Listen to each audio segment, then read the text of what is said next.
Les salió el conejo taco del 30 de septiembre, no ha pasado nada relevante desde el último video y pensaba que este video sería fácil de hacer, pero parece que me equivoqué. Ya estamos en el final del arco 1 y con ello es momento de tocar todas las historias secundarias que pasan a la par de esta parte de la historia y enriquecen este arco. A menos que seas un enfermo como yo, dudo mucho que hayas escuchado de las historias secundarias que hablaré. Como son tantas, he tenido que añadir una nueva sección al video de hoy, pero mejor aceleremos esto. Antes de seguir, un agradecimiento a todos los que pagan la membresía del canal. En esta ocasión agradezco a Igna, quien acaba de pagar la membresía de la tier más alta. No sé si sea el mismo Igna que pagó una membresía hace unos días, pero si resulta que es el mismo que me apoya desde dos cuentas, muchas gracias. No todos compran la membresía desde dos cuentas distintas. También un agradecimiento a los que pagan la membresía en inglés, pero ahora quiero agradecer a los nuevos. Agradezco a KICP y a Abdul Malik Abdul Muez. Bienvenidos a contenido cortado de la primera temporada, episodio número 3.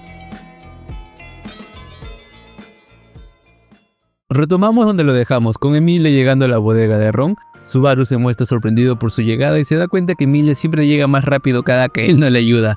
Él no lo sabe, claro, pero como dije anteriormente, si ella llegó más rápido ahora a diferencia del primer bucle, es porque Subaru estaba manteniendo ocupado a Fate y evitó que ésta contrate barbucones para retrasarla. Antes de seguir, quería comentar algo. Sucede que mientras veía cómo Ron planeaba pelear contra Elsa, recordé que hace poco hubo una polémica que involucró la fuerza del viejo Ron. Recuerdo que tras revelarse de que Ron dio pelea y casi vence al Aldebarán, la gente se quejaba de cómo es que él no hizo lo mismo contra Elsa, ya que vimos que fue derrotado fácilmente por ella. Sinceramente me preocupa todo esto porque parece que denota una gran falta de comprensión lectora. En la pelea contra el Aldebarán, Ron hizo más de estratega que de luchador, e incluso tuvo mucho tiempo para prepararse en contra del traidor. Pero contra Elsa, él no sabía nada, apenas se enteró cuando llegó Fate con Subaru. Pero volvamos al asunto. Cuando Emilia amenaza a todos con atacarlo, Subaru intenta mediar para que todo termine bien y cuanto antes. Para esto, hace un gesto a Ron para que convenza a Fate, pero él confunde el significado de esto y piensa que Subaru le pide que salte a atacar a Emilia, a lo cual obviamente se niega. Luego, cuando Subaru da su discurso para defender a Fate, llega un momento donde rompe la cuarta pared y habla el televidente diciéndonos que prestemos atención. La verdad sentí ese momento como algo insípido, pero no es la gran cosa. Un detalle genial que me hubiese gustado que se conserve, pero lamentablemente solo se tiene que deducir, es que la capa que llevaba Elsa le permite defenderse del impacto de un hechizo mágico. Es por eso que hay una escena donde la capa desaparece justo después de absorber el daño de un spell enemigo. Subaru lleva más lejos esta escena diciendo que seguramente ahora que se quitó la ropa, la asesina de entrañas es más rápida. Esto como referencia a Dragon Ball, sin embargo, Elsa solo dice que esa prenda apenas pesaba unos kilos. Mientras peleaban Emilia con Pac vs Elsa, Ron revela por qué es que los magos espirituales son difíciles de vencer, y eso es porque pelear contra ellos es como pelear contra dos personas. Por lo general, uno de ellos te ataca mientras que el otro busca una forma de encargarse de ti. De hecho, si Pac no hubiera desaparecido en este momento, él se hubiera perdido rápidamente. Luego, cuando Pac desaparece, Ron decide intervenir. En el anime entra como si nada, pero en la novela Subaru intenta detenerlo, y eso porque sabe lo que pasará. Sin embargo, no puede comunicárselo por las restricciones de su poder. Un agregado genial del anime es que cuando Ron fue derrotado, Subaru ya hacía planes para rehacer el bucle, pero abandona esta idea cuando se da cuenta de que no quiere volver a experimentar el dolor. Me imagino que este detalle fue pasado por alto en su momento, y eso porque en la primera temporada mucha gente pedía a Subaru rehacer las cosas. Pedían eso porque igual iba a revivir, así que no habría problema. Si bien es obvio que él es superior a Subaru en habilidades físicas en el anime, en la novela esta diferencia es mucho mayor, pero la ayuda de Emilia ayudó a camuflar mejor estas diferencias de fuerzas. Eventualmente Subaru recibe algo de ayuda del guión en forma de adrenalina. La adrenalina fue lo que le consiguió la fuerza suficiente para patear una mesa y lanzarla para interceptar el cuchillo de Elsa que iba hacia Fate, aunque esto no evitó que luego tenga el pie dolorido. La secuencia de combate de Emilia y Subaru contra Elsa es casi fiel en su totalidad, excepto al final. El ataque final de Subaru hacia Elsa viene cuando éste le da una patada con todas sus fuerzas. Para eso fue necesario que en el anime suelte el bate de Ron, a fin de poder hacerlo, pero en la novela se dice que lo seguía el santo. Personalmente encuentro más creíble la situación del anime, y eso porque Subaru ya estaba herido para este punto, y que siga cargando el bate en su ataque final y en su momento más herido, pues suena medio raro. Quizás Tapei se dio cuenta de eso y por eso pidió este cambio para el anime. Otro añadido genial del anime fue la escena de Fate corriendo desesperada por ayuda. En sí, esto pasa en la novela, pero lo que añadió el anime fue el detalle de la gente ignorándola y dejándola a su suerte. Es por esta razón que Fel odia vivir en los barrios bajos. Siente que la gente de allí está resignada a aceptar esa realidad desastrosa y no hacen nada por querer cambiarlo. El hecho de que se refugien en sus casas solo refuerza este punto. Pero antes de pasar al pedazo de lore más interesante del capítulo, quería añadir que Subaru narra que en cuanto vio a Elsa pelear contra Reinhardt se dio cuenta que la cazadora estaba limitándose al pelear contra él y Emilia. Se dice que los cortes que hacía con su cuchillo eran totalmente diferentes a la fuerza que empleó cuando peleaba contra Subaru. Ahora vayamos por algo que realmente me sorprendió, porque esto que diré no es un contenido cortado. Lo que les diré es algo que recién salió hace un par de años en la novela. Crean o no, hace un tiempo salió un lore que profundizaba en la historia de los personajes de este episodio, pero no profundizaba en Subaru, Reinhardt o Elsa, ninguno de ellos. El lore que se profundizaba era el lore de la tonta espada que usó Reinhardt en este momento. Y sí, señores, casi 13 años después de la publicación del episodio de la novela que narra esto, Tappei decidió agregar lore a esta espada del episodio 3 del anime. La verdad, el lore no revela algo realmente impresionante, pero lo que sí es impresionante es que así como Reinhardt sacó el máximo potencial de una espada random, en el futuro, Cecil Lusenmui, quien se dice que es el más fuerte después de Reinhardt, él haría una proeza parecida con una daga que le dio Aldebarán. Para representar este paralelismo, el autor escribió lo siguiente. En el pasado, existía un edificio conocido como la Casa del Botín. En los barrios bajos de la capital real de Lugúnica, se encontraba el símbolo de la antigua deuda del reino, un lugar sumido en la oscuridad, donde se comerciaba abiertamente con bienes robados. Esta casa del botín se convirtió en el escenario de una confrontación por un objeto crucial que podría determinar el destino del reino, que finalmente fue destruido en el enfrentamiento entre el actual santo de la espada, Reinhardt van Astrea, quien intervino para derrotar a la cazadora de entrañas, Elsa Granhierd, lo que provocó su colapso. La espada que Reinhardt empuñaba en ese momento era una hoja sin nombre, fabricada en masa. No poseía un filo extraordinario, era simplemente una espada prestada por Reinhardt que se encontraba en la casa del botín y que utilizó en la batalla. Sin embargo, con ese único golpe en las manos del santo de la espada Reinhardt, tuvo la oportunidad de asestar un golpe que ni siquiera las espadas más famosas y preciadas experimentarían. Por supuesto, ninguna espada común podría resistir ese único corte, y se desmoronó instantáneamente en las manos de Reinhardt, terminando su vida como un objeto tangible. Sin embargo, ¿fue realmente desafortunada la espada rota? Era imposible comprender las sensaciones de una herramienta, pero entre una espada acumulando polvo en un rincón del almacén, oxidándose durante décadas antes de ser desechada, o cumplir su propósito como herramienta, ¿cuál podría decirse que cumplió mejor su verdadero propósito? Se podría decir que la espada logró con un solo golpe lo que habría requerido 1000 o incluso 10.000 golpes en las manos de un portador común. La historia ha comenzado a desviarse de su punto principal, así que la retomaremos. En pocas palabras, la razón del colapso del almacén fue que una espada ordinaria y sin filo había encontrado un portador capaz de cumplir su verdadero propósito como espada, y por ello fue blandida. Si ese era el caso, entonces, si el santo de la espada pudo lograrlo, no había razón para que un portador igualmente hábil no pudiera hacer lo mismo. En esta parte de la historia, Cecil Lusenmui, con ayuda de la daga común del Aldebarán, termina derrotando a uno de los generales de la Resucita de Chigna. Pero volvamos a la temporada 1. Se revela que Subaru se pone en forma también porque desea nunca terminar gordo y calvo en su vida. Termina diciéndole calvo a Ron, quien se enoja y agonizando le dice que no le diga así. Para este momento Emilia ya había usado su maná para curar a Ron, por lo que andaba agotada y no podía moverse. Subaru tuvo la mala suerte de que en ese momento ocurrió el impacto del ataque final de Reinhardt. Y bueno, sufrió mucho para mantener a salvo los cuerpos de sus aliados ante la lluvia de escombros. Cuando todo parece calmarse, Subaru ruega a Emilia por clemencia para Fel. En el anime solo resaltan esta parte, pero lo más interesante, y esto es algo personal, parte de mi persona tiene problema con dos cosas que pasarán justo en este momento. Lo primero es que siempre me pareció raro que Reinhardt no pueda alcanzar a Elsa cuando ésta ataca por sorpresa a los protagonistas. Crean o no, creo que el anime arregló esta parte. En la novela se deja en claro que había una distancia de segundos antes de que Elsa llegue a su objetivo, mientras que en el anime ponen a Elsa más cerca de su zona de ataque. Me imagino que Tappei se dio cuenta que hizo muy baja la velocidad de Reinhardt en esta parte de la historia e intentó arreglarlo con la adaptación. Personalmente no me creo mucho esta parte, y eso porque en novelas recientes vemos que Reinhardt es muy rápido, y como que ver esto en retrospectiva es un poco decepcionante. Personalmente, para esta parte tomo como canon la versión del anime y no la de la novela. Luego, otra cosa que me disgustaba de esta escena es cómo es que Reinhardt deja escapar a Elsa y no la persigue. Pero este disgusto terminó en cuanto releí esta parte. Verán, para este momento de la historia en realidad Reinhardt ya sabía de la posición de Emilia como posible reina. Y es por eso que cuando Elsa se fue, el caballero priorizó el bienestar de la candidata antes de atrapar a la asesina. Incluso se había ofrecido escoltarla con caballeros hasta su destino. Me gustaría darles más detalles de cómo fue el primer encuentro entre Emilia y Reinhardt, pero esa es una novela que salió recientemente y aún no ha sido traducida. Pronto la tendré en mis manos, pero hasta entonces será una explicación que debo.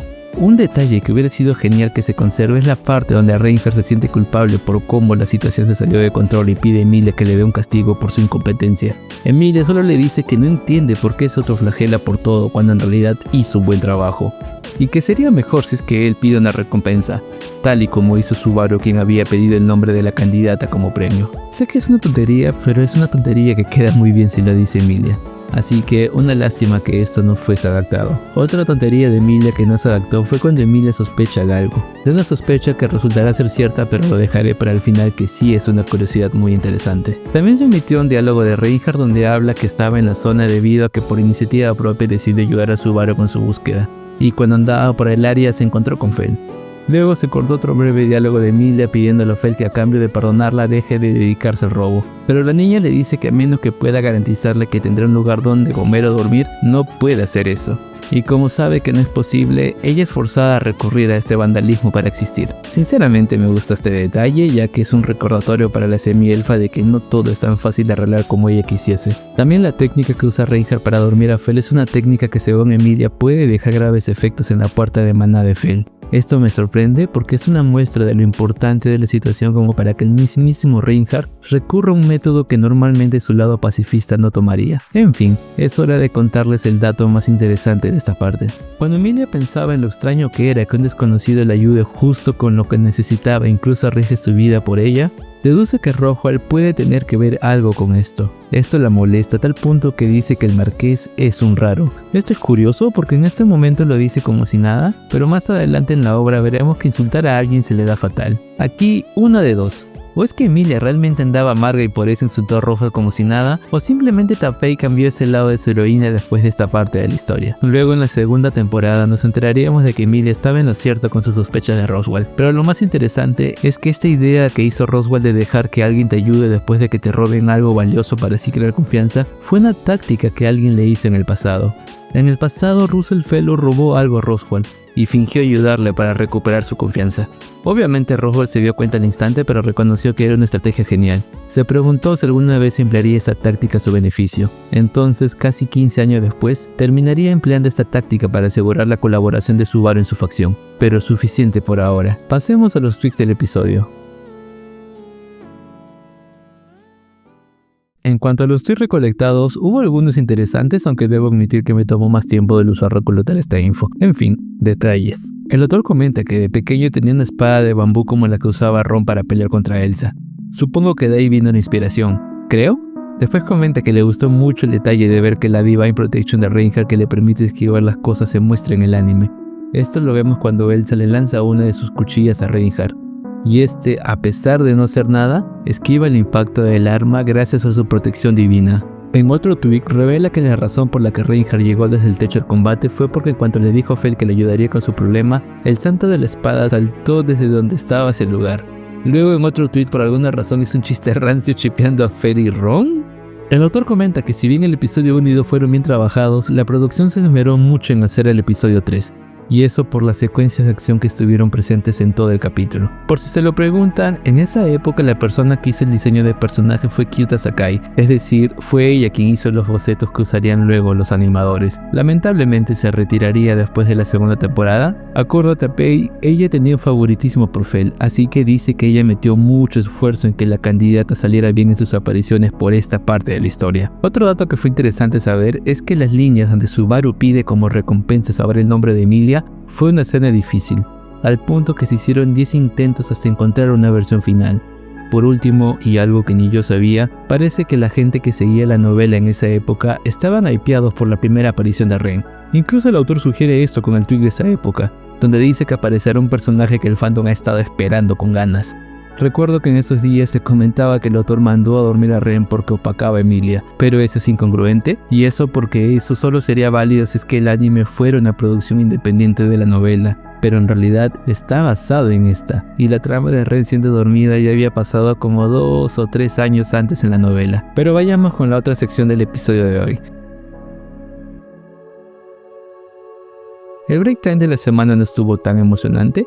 Solo nos habló de las protecciones divinas que tiene Reinhardt e incluso nos spoileó de su protección divina que le permite resucitar 8 años antes que lo use por primera vez en la tercera temporada. Hubo una que otra interacción tierna entre Pac y su hija, pero de lejos respondió a una pregunta que muchos se hicieron en su momento. ¿Recuerdan que Subaru avisa a Pac del ataque de Elsa? Esto sonó raro para Emilia y Pac porque se supone que Subaru no sabía de la presencia y existencia del espíritu, y en este break time discuten sobre eso. Al final solo concluyen que debido a los logros de Subaru, le darán una oportunidad para que pruebe que no es una amenaza para Emilia. Pero sigamos con la última sección del video. Esta es una sección que estará presente solo en los episodios finales de cada arco. El arco 1 comprende desde el episodio 1 hasta que Subaru salva a Emilia en el bucle final, por lo que todas las historias que comente brevemente ahora son historias que ocurrieron a la par de los sucesos del arco 1. Obviamente no voy a narrarles a detalle lo que pasó, pero sí les diré a rasgos generales de qué va cada historia secundaria, y si te interesa te invito a leerlos. Empezamos con la novela que nos narra qué hacía Emilia momentos antes de encontrarse con Fel. Nos cuenta cómo se separó de Ran y ayudó a una niña gato que no podía pagar un objeto que se comió. Esta niña era Mimi. La semi-elfo intentó pagar pero se dio cuenta que perdió su cartera. Luego con ayuda de Pac logran hacer un espectáculo mágico y debido a un malentendido la gente huye del lugar. Cuando la gente se dispersó, Emilia logró encontrar su cartera y pagó la cuenta de Mimi. La niña le agradece diciéndole que no olvidará esto. Así que sí gente, el primer encuentro que tuvo Emilia y Mimi no fue en la Season 3, sino que fue antes del episodio 1. Luego hay otra historia secundaria que nos narra los sucesos de lo que pasaba acá, pero desde el punto de vista de Fel.